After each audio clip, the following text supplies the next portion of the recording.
A very good afternoon to you, and thank you so much for joining us today on Nationwide. I am Tessie Justin Bisong. And starting off this bulletin, Vice President Yemi Osinbajo says the federal government is doing all it takes to ensure that internally displaced persons in Nasarawa State return to their homes. The Vice President said this when he visited IDP camps in Awi and Obi local government areas of the southern zone of the state, saying government will soon commence the disbursement of stipends, farm inputs and implements to enable them start up their life again. Vice President Osinbajo said assures commitment of the federal government to end killings in parts of the country. On the entourage of the Vice President, Governor Umar Tanko Almakura, Director General of NEMA and Federal Commissioner of National Commission for Refugees, Migrants and Internally Displaced Persons. The Senate on Wednesday, in a closed-door session, received security briefing from heads of security agencies on the state of security in the country. National Assembly correspondent Ignatius Nko reports that the Chief of Defense Staff, Major General Abayomi Olonishakin, Director General Department of State Services, Lawal Dara, and representatives of the Nigerian Police Force, the Nigerian Immigration and Customs Services attended the meeting. The invitation of the security agencies is part of measures by the Senate to enhance security in the country. The former governor of Edo State and one of the candidates for the position of the national chairman of the All Progressives Congress, Adams Oshiomhole, has met with the APC Senate caucus. Ignatius Nko reports that the visit of the former Labour leader was to canvass for their support in the forthcoming national convention of the party. Today I have come not only to solicit your support, but also to share with you my own thoughts as to what I think the challenges are. I hope to be able to do differently in order to have a political party by every member of the party will have a sense of pride.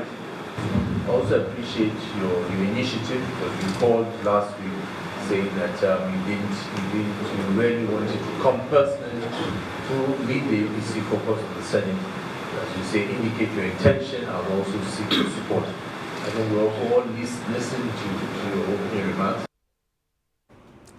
Still on the legislature, the House of Representatives during plenary Wednesday mandated committees on public procurements and pensions to investigate the National Pensions Commission over alleged financial management.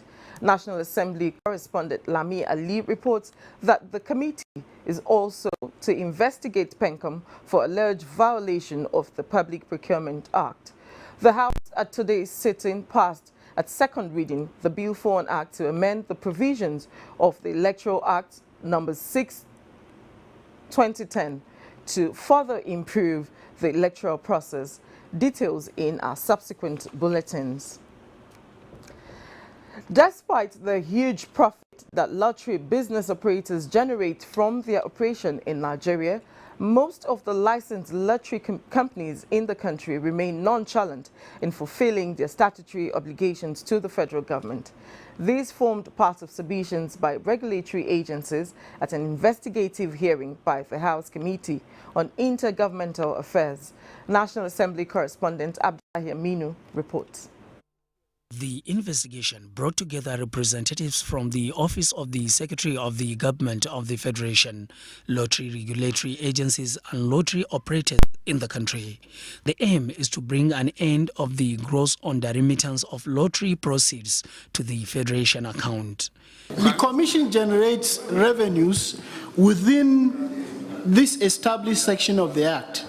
We would like to plead for your support in making sure that we're able to attain what is expected from the Commission. As long as we are concerned, there has never been a single amendment from the interception of this Act 2005.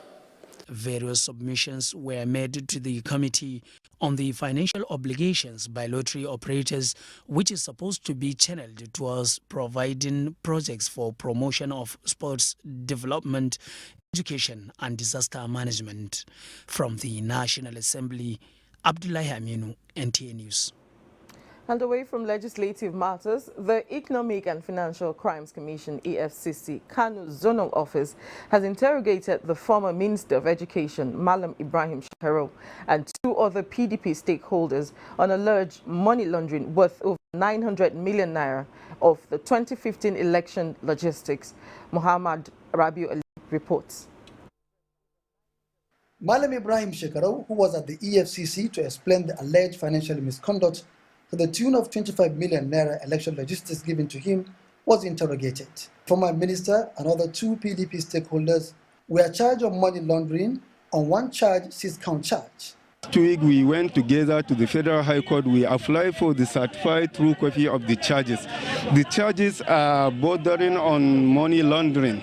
There were 6-count charge. The one charge is a respect of 950 million received. Then the second charge is a respect of 25 million each, as they allege they received from the money, that is from 950 million respectively. That is Malam Ibrahim Shekaro and Ambassador Amin Wali. And this first charge is a respect of the 950 million retained in the house of Sardauna Malam Ibrahim Shekaro. Then the fifth charge is a respect of 10 million received by one Mansur Ahmed. That's the charge level against them. After interrogation, the former ministers were allowed to go until Wednesday, where they will remain in EFCC's custody before arraignment at the Federal High Court in Kano on Thursday, the 24th of May, 2018. Muhammad. The fight against corruption has become synonymous with Nigeria since the emergence of Muhammadu Buhari as the president of the country. Discussants on NTA Current Affairs program Tuesday Live, while acknowledging the success being recorded in the anti-corruption drive, feel that the results would have been more if the citizenry, especially at the grassroots, take it as national duty rather than government affairs. Kende Olayili tells us more. At the advent of this administration, President Muhammadu Buhari clearly told Nigerians that a fight against corruption would top his agenda for the country. 3 years down the line, the government has recorded milestone achievement in the fight against corruption. Notable are recovery of looted funds, blockage of leakages, misappropriation and embezzlement through the Treasury's single account. The discussant on Tuesday Live emphasized that states and local governments need to do more, just as value system at community and family unit must be imbibed. They also evaluated the Treasury's single account and the whistleblowing policy, which has yielded result.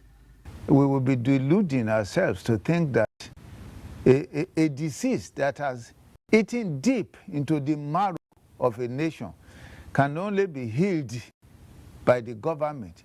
It must be a people's determination, a people's movement against corruption. Nigeria is in big trouble. So we've got to collectively and recognize that this is in our collective self-interest. It's not about Mr. President, it's not for political sloganeering. Indeed, I say that any government ultimately that would take office, if it does not fight corruption, corruption will bring it down. The National Assembly has never stopped whistleblowing in the country. We encourage it. The laws, we're already pursuing all the relevant laws that are before us to get them through, to ensure that we have a sane society. On the concern by many Nigerians on the role played by the judiciary in the fight against corruption, the Chief Judge of Delta State said the era of bribing judges is long gone, as the judiciary under the Chief Justice of Nigeria, Walter Onoge, is changing the narrative and working towards quick dispensation of justice. We shall do everything to support it according to the rule of law. That's our own stand, because we have taken oath to do so. Any judgment delivered by a judge is the product of the law and facts and its understanding of those facts. No judge is being teleguided. Callers on the program who also had the input urged the federal government to establish a special court to try alleged looters and other corrupt practices. Corruption has been described as a threat to growth and development of any society. To subdue this threat, Nigerians have been urged to key into the anti-corruption campaign and also contribute their quota to rid the nation of this cankerworm of social evil. In Abuja, Kehinde Olaleye, NTA News. Meanwhile, experts at a high-level workshop to share ideas on international anti-corruption best practices say until enduring institutions and effective strategies are put in place, the realization of the Sustainable Development Goals will remain a mirage. Joy Uzo completes this report. A recent report by PricewaterhouseCoopers, PwC, on the impact of corruption on the Nigerian economy reveals that it could cost up to 37% of gross domestic product (GDP) by 2030 if not dealt with urgently. This, with Nigeria's slip in the global rankings, led to the workshop on deepening strategies to check corrupt practices. Experts highlighted benefits Nigeria stands to gain if it leverages on global best practices in the fight against corruption and sustain it. The president had said if we don't fight corruption, it would kill us. And so rather than wait and be killed by corruption, I think it is important that everybody and every institution in this country becomes involved in the fight against corruption. We cannot afford to be having our appropriation lying down there in the assembly for more than 7 months.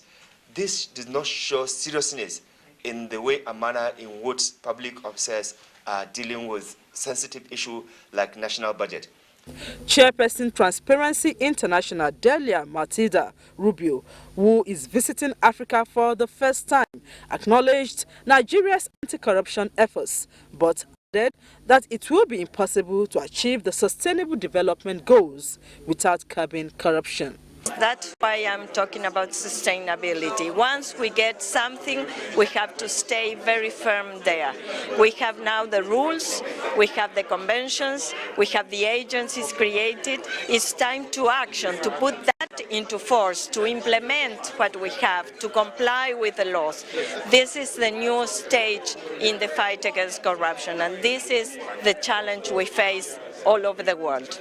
In the presence of the chairperson of the Transparency International, who has only actually recently taken over the position, is a very important signal to our country that the world does really want Nigeria to tackle corruption. So keeping it as a national as well as a global agenda is important for us if we are going to make real progress. The Transparency International boss stressed that the quest for a more transparent and developed society is a duty for all. In Abuja, I am Joy Uzo, NTA News. The Nigerian Medical Association has appealed to the Joint Health Sector Union, JOHESU, to return to work so that together they can serve the public. President of NMA, Dr. Chidozie Achonwa, said this in Abuja while addressing newsmen on the effect of the strike, which has lasted for more than 1 month. He noted that the association is at the forefront of advocacy in salary for all workers, not only medical personnel, and frowned at their demand for equal pay with medical doctors. Unionism and activism should be encouraged. It must not be carried to the extreme with the delusion that the system can always be brought to its need.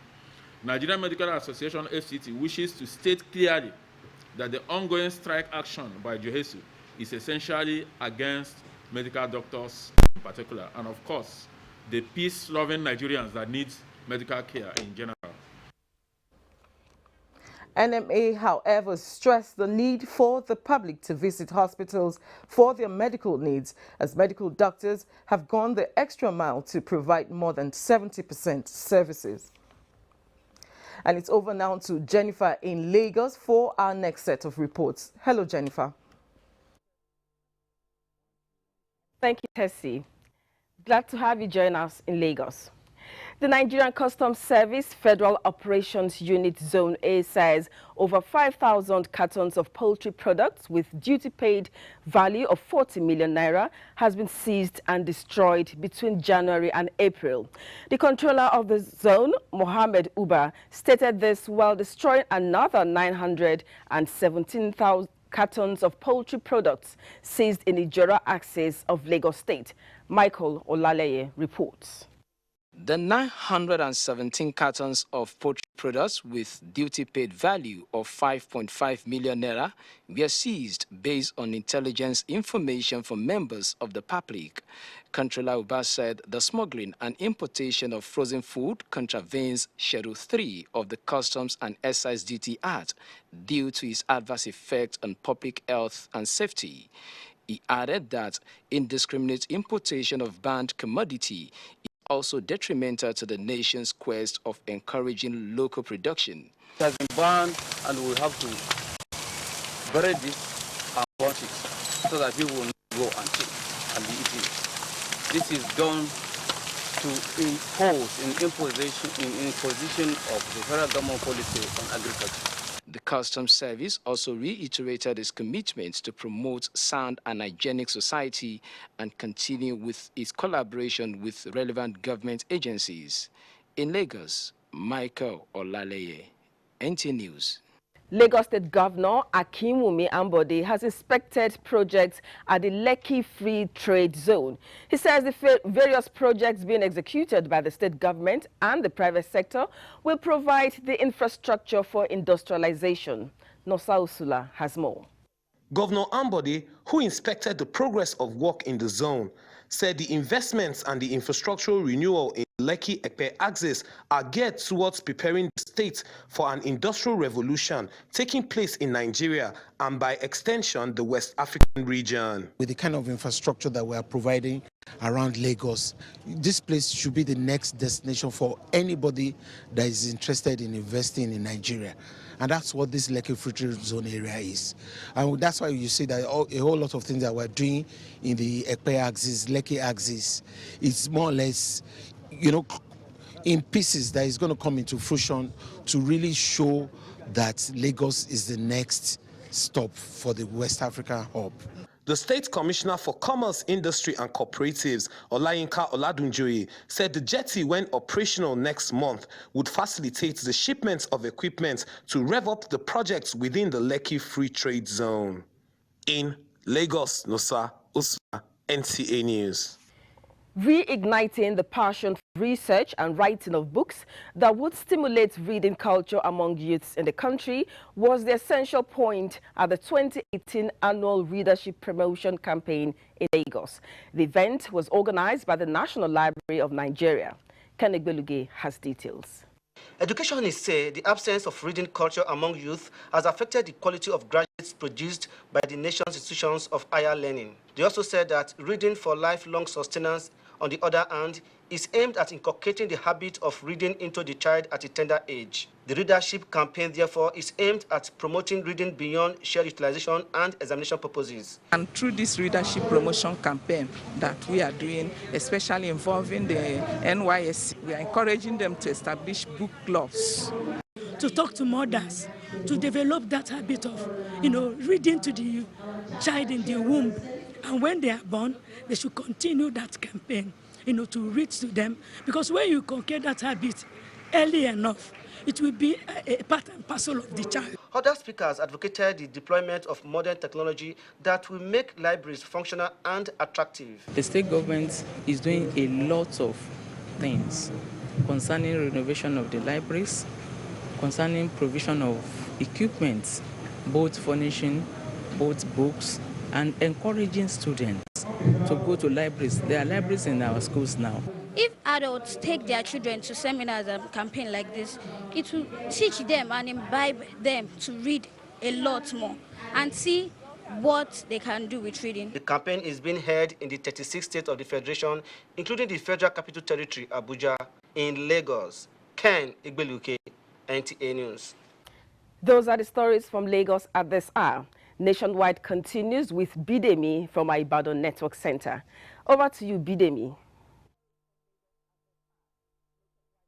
Thank you, Jennifer. I am Kemi Oshi, and welcome to Ibadan. The federal government has urged host communities where government projects are situated to ensure they guard them jealously for adequate maintenance. Minister of State for Power Works and Housing, Sofia Hassan Suleiman, stated these in Ogbomoso while commissioning channelization of some erosion sites in the community. Dayo Gushola was there and files in this report. Flooding and erosion-related challenges were some of the peculiar threats to residents of Ogbomoso, especially those living around Odo Misa, Osharo, and Masifa area. With the intervention of the Ecological Fund, respite has come their way. Commissioning the channelization of Odo Misa and Osharo Masifa project embarked upon by the federal government through the Office of Ecological Fund, Honorable Minister of State for Power, Works and Housing, Sofia Suleiman Azan, says the project is expected to check erosion and flooding within Ogbomoso community. He said its completion underscores federal government's concerted effort in tackling problems of its citizens. This is a promise kept, a promise delivered, a departure from what we used to have in the past, but the narrative has changed now, and we have delivered a project early before the timeline designed for it. Most people believe it's going to be an abandoned project, but today, seeing what is happening, you don't know how I'm feeling. They promised us 10 months, they finished in 9 months. It is something that will forever remain grateful to President Muhammadu Buhari. The project was awarded and approved by the Federal Executive Council on 5th of April 2017 and was fully completed in December 2017. In Ogbomoso, Dayo Gunshola, NTA News. The need for improved professionalism and responsiveness in the Nigerian Army for optimal performance formed the basis for the maiden convention of Army Chief Clerks currently underway in Ibadan. Correspondent Funke Bidamiton reports that the Chief of Army Staff, Lieutenant General Tukur Buratai, underscored the importance of the convention to reposition the Army Chief Clerks for enhanced service delivery. Chief clerks in the Nigerian Army are akin to confidential secretaries in the civil service. They are custodians of information and are charged with the responsibility to safeguard sensitive and coded information even in the face of insecurity.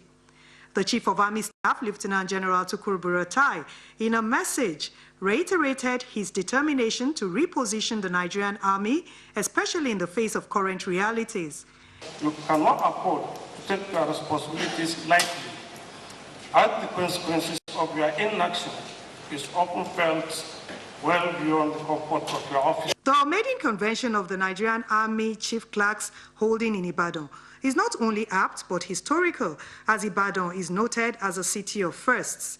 The various transformational drives of the present Chief of Army Staff towards improved morale and enhanced professionalism of the Nigerian Army were also highlighted. Not only timely, but underscores the desire of the Chief of Army Staff to extend training in Nigerian Army to day-to-day administration, with Chief Clerks play a crucial role.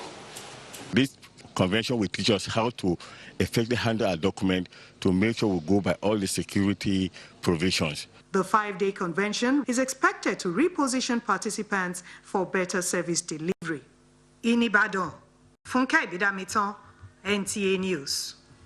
Putting smiles on the faces of the less privileged in the spirit of Ramadan informed the distribution of gift items by the wife of Oyo State Governor, Mrs. Florence Ajimobi. Debola Ogulano reports that the women spread across over 300 wards in Oyo State benefited from this gesture. Wife of Oyo State Governor, Mrs. Florence Ajimobi, while distributing various items to the Muslim folks, emphasized that the gift is not politically motivated, but to follow the dictates of the old month, which preaches kind-heartedness. She seized the opportunity to advise women in politics to make good use of their office. This is a period of forgiveness. This is a period of togetherness. This is a period of loving one another. This is what the Quran preaches, and also this is what the Bible preaches. About 352 wards in Oyo State benefited from the gesture. In Ibadan, Debola Ogulano, NTA News. And that's it from Ibadan. Nationwide continues in Abuja. Good afternoon. Thank you, Kemi, and welcome back to Abuja. Time to pause for some commercials. Nationwide will be back soon. Stay with us.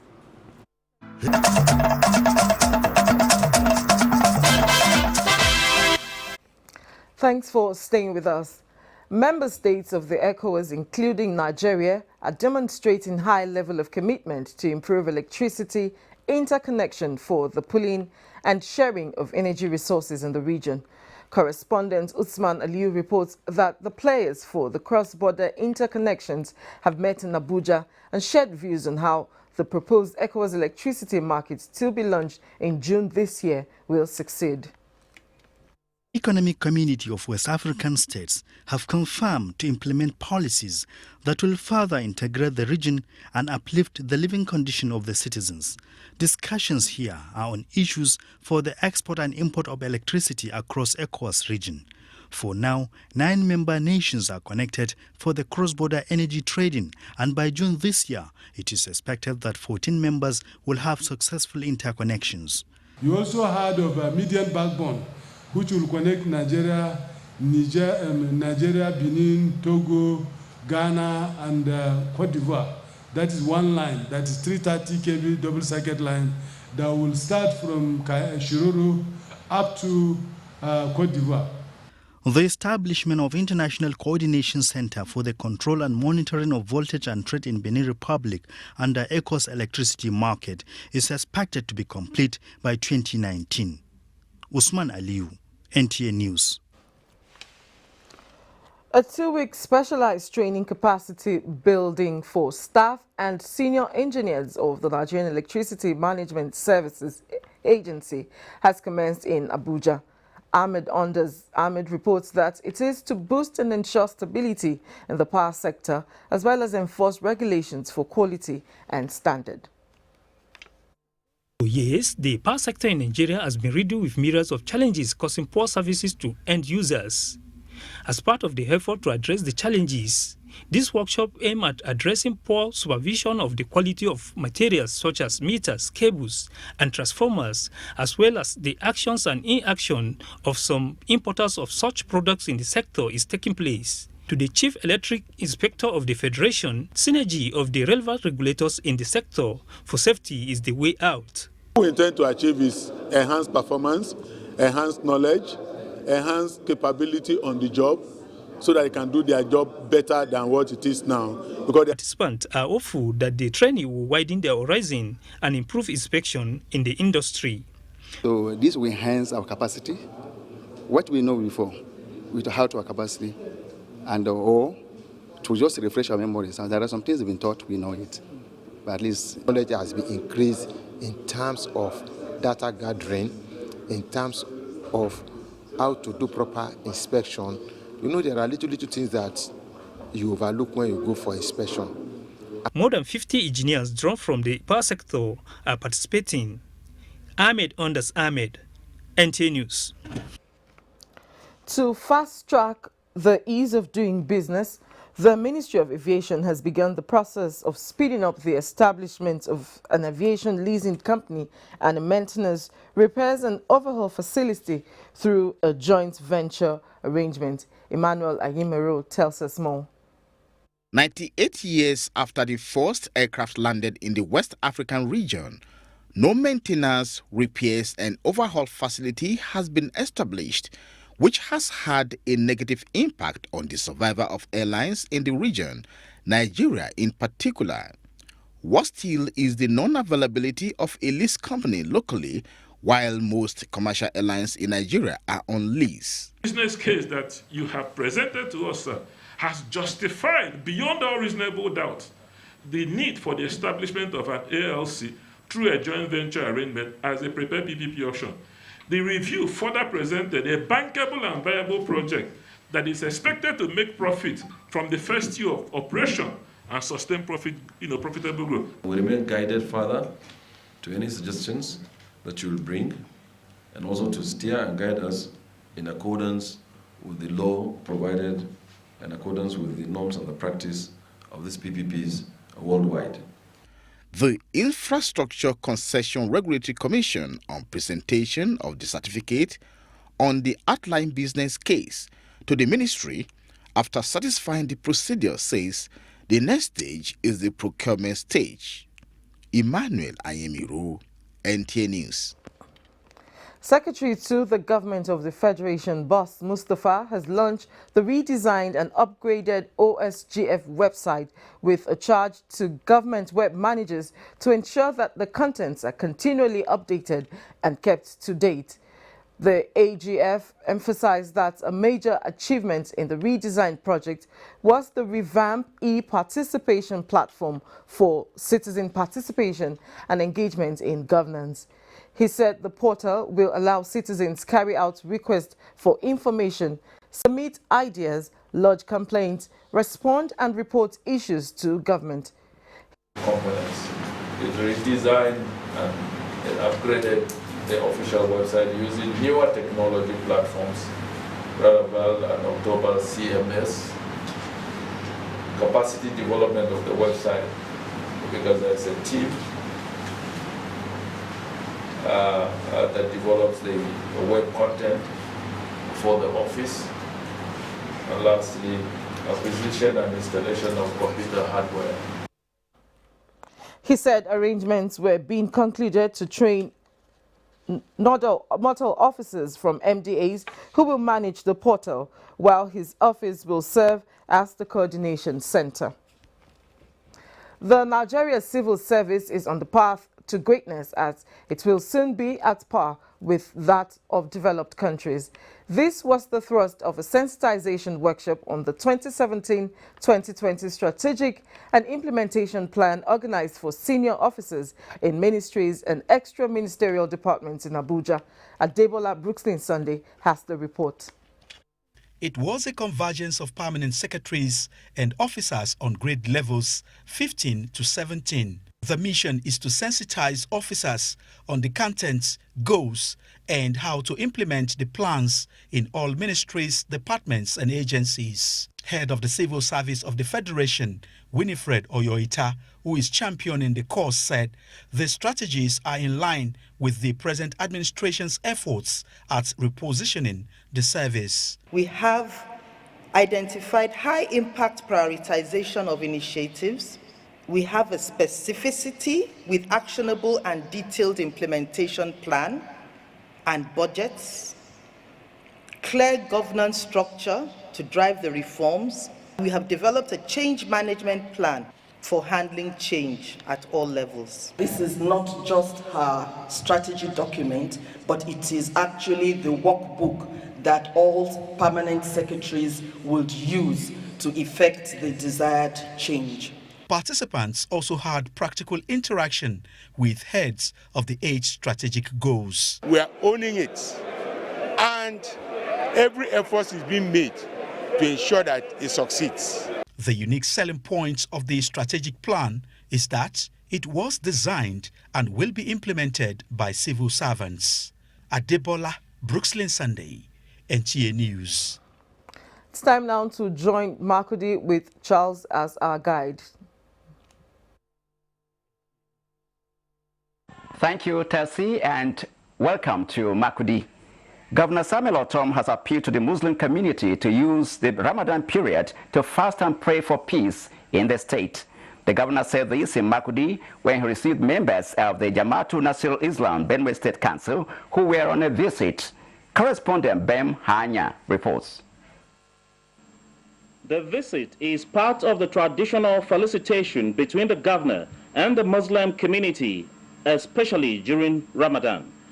Governor Samuel Otom advised religious leaders in the state against bringing development issues in a secular state like Nigeria, as such is divisive and retrogressive. The governor noted that differences in religion and culture should be a source of strength, as Nigerians should complement each other. Governor Otom commended the Muslims in the state for intervening in critical security challenges, which usually calms tension. Nigeria is a secular state. We should just practice that going to heaven is individual business.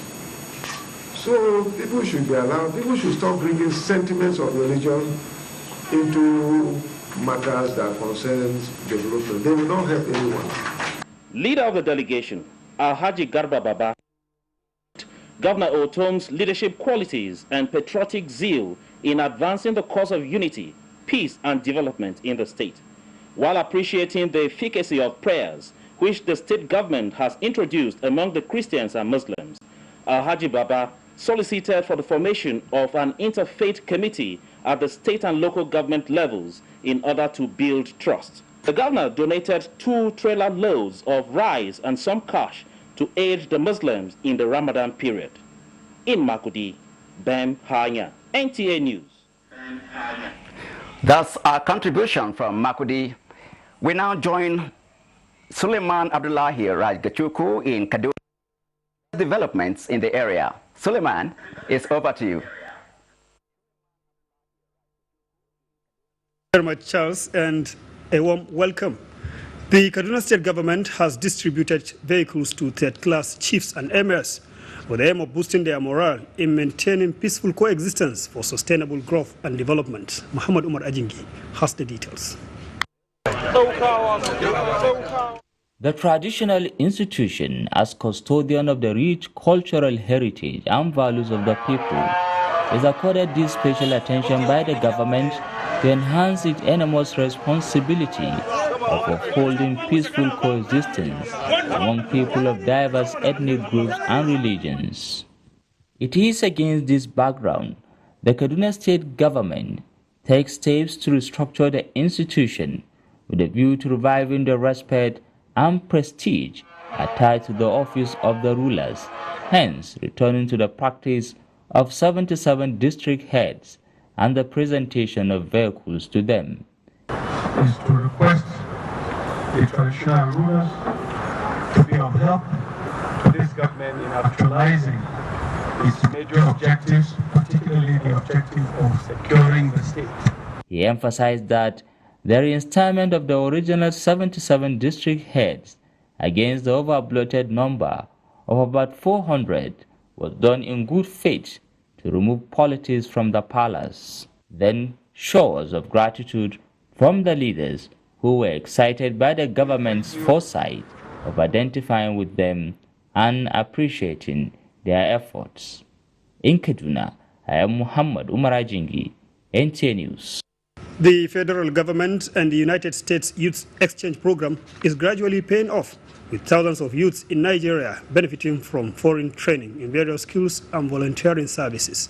Abdullahi Muhammad reports that hundreds of youths from Kaduna State who benefited from the training are set to contribute their quota to the development of their fatherland.